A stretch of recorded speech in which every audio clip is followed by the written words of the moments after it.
ভাঙাল মাছ দিয়ে পটল আলু রান্না করব। আমাদের দেশে এক পাগল আছে, পাগল বাজার দিয়ে চলাফেরা করে। বাজার দিয়ে যাওয়ার সময় আখের সিজনে মানুষ আখ খেয়ে খেয়ে ফেলাই রাখছে।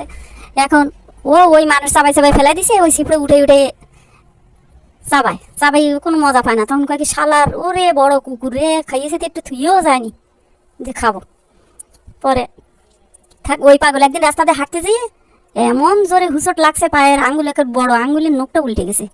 গেলে ওই রাস্তাতে বসে বসে খুদি খুদি ওই ইটটা তুলে ওই ইটটা এত জোরে ওই নখের উপরে আমার মারছে। মারি বলতে এখন কিরকম লেগতেছে, কিরকম মজা লাগতেছে এখন।